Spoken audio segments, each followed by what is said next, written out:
আমাদের দেশে বেকারত্ব বেশি থাকার অন্যতম একটা কারণ হলো সঠিক শিক্ষার অভাব। কারণ আমাদের এখানে একটা জিনিস প্রচলিত আছে যে আপনাকে পড়ালেখা করে সবসময় বড় চাকরি করতে হবে বা সরকারি চাকরি করতে হবে। শূন্য থেকে শুরু করে কোনো বিজনেস আপনার করা যাবে না। এটা ছোট একটা কাজ বা মানে যে কোনো কাজকে দেখা যায় কিছু কিছু স্পেসিফিক কাজ থাকে যেটাকে আমাদের সমাজে ছোট কাজ হিসাবে ধরা হয়।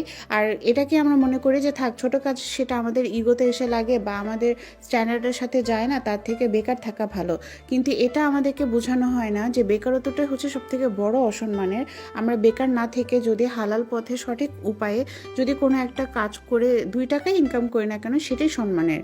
কিন্তু তা না করে মানুষ কি ভাববে বা মানুষ কি বলবে এটা ভেবে আমরা অনেক কাজ থেকে পিছিয়ে আসি।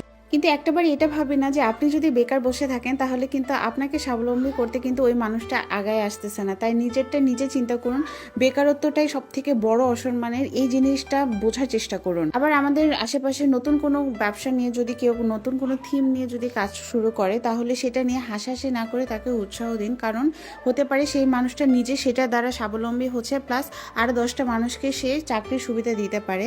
তাই সবসময় আরেকজনের কাছে চাকরি করার থেকে নিজে কর্মসংস্থান তৈরি করুন এবং আরও 10টা মানুষকে সেখানে সুযোগ দিন। আমার কিছু এরকম বন্ধু বান্ধব আছে, আবার ক্লাসমেটও আছে যারা এখন পর্যন্ত বেকার। অনেকের সাথে কথা হওয়ার পর যতটুকু বুঝতে পেরেছে তাদের অনেকেরই ধারণা যে না, সরকারি চাকরি করতে হবে, কারণ ফ্যামিলি থেকে সেটাই বলেছে। বা নতুন যদি কোনো বিজনেসের কথা বলি যে তুমি কোনো একটা এই ধরনের বিজনেস শুরু করতে পারো, পরবর্তীতে যতটুকু বুঝতে পারে যে সেটা তাদের সাথে যায় না বা তাদের ইগোতে লাগে, বা তারা বলছে যে না, এটা ফ্যামিলি মেনে নিবে না।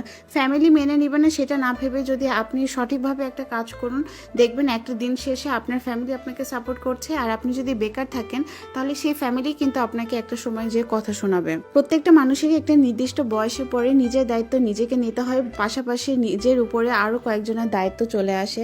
তাই অন্যের কথা না ভেবে, যে কে কি বললো সেটা না ভেবে, আপনার যেটা মনে হয় যে আপনি যে বিষয়ে পারদর্শী বা যে কাজটা করতে আপনার ভালো লাগে সেই কাজটা শুরু করে দেন। এখনও সময় আছে, দেখবেন একটা সময় পরে আপনি এতটাই ইনশাল্লাহ সাকসেসফুল হয়ে যাবেন, আপনার পরিচিত মানুষ আপনাকে নিয়ে, আপনার কাজকে নিয়ে অন্যের সাথে গর্ব করে কথা বলবে, গল্প করবে।